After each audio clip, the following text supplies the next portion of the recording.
जिनको इतनी बड़ी सलाहियत हासिल है उनको मजीद इख्तियार दे के आप इंडस्ट्री को तबाह करना चाहते हैं, किसी सूरत में भी यह नहीं चलेगा। इसलिए हम समझते हैं कि अब बहुत हो गया है, 2 दौर मुज़ाकरात के हो गए हैं। मैं इस मौके पर मीडिया के तवस्सुस से यह कहना चाहता हूं कि मुज़ाकरात का अगला दौर अब मीडिया के सामने किया जाए। चूंकि हुकूमत के लोग ये कहते हैं, हुकूमत के लोग ये कहते हैं कि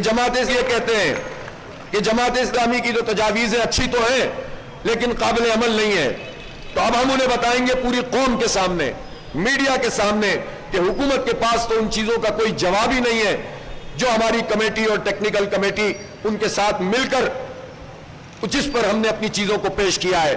मुझे एक बात तो वज़ीर आज़म साहब ये बता दें और उनके वुज़रा कि 1300 सीसी गाड़ी में बैठने में उन्हें तकलीफ क्या है? इसमें उनको कौन सी रॉकेट साइंस है जिसमें यह कहना पड़े कि IMF से पूछेंगे, अमेरिका से पूछेंगे, जापान से पूछेंगे, किससे पूछेंगे आप इसके लिए?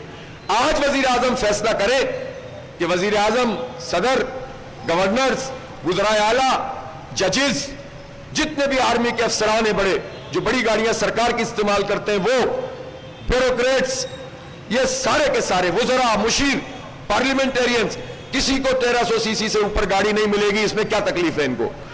इतनी मामूली सी बात भी मानने के लिए तैयार नहीं होते, अपनी अय्याशियां नहीं छोड़ेंगे।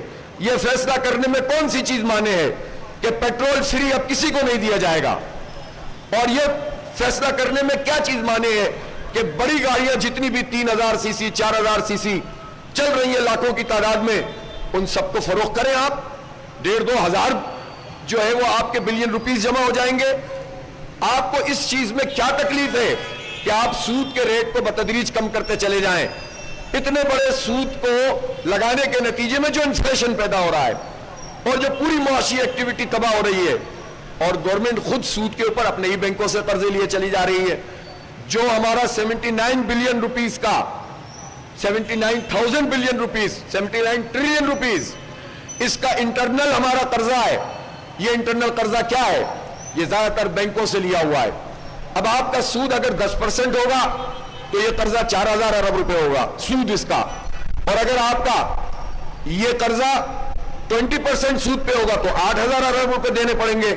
तो ये तो गवर्नमेंट के हाथ में है, ये 4000-5000 अरब रुपए तो आराम से कम कर सकते हैं।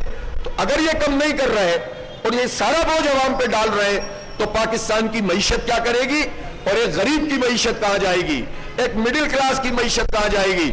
लिहाजा पूरे इनके फसाने हैं जो इन्होंने गढ़ के रखे हैं, या तो ये इंतहाई नाअहल है और या करप्शन और किकबैक्स लेने वाले लोग हैं। और मुझे तो ऐसा लगता है कि इन दोनों चीजों में मुकाबला सख्त है कि नाअहल ज्यादा है या करप्ट ज्यादा है, और इसके नतीजे में पूरी कौम इनका जो है वो भुगतान भुगत रही है।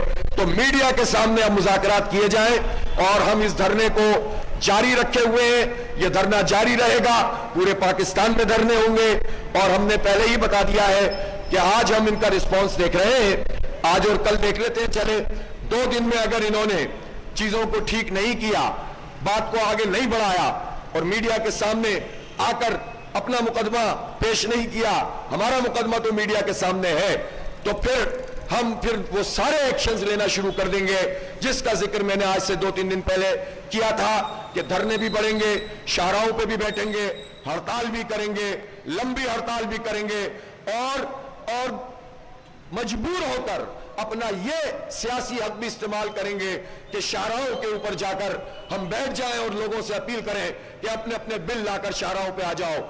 हम नहीं चाहते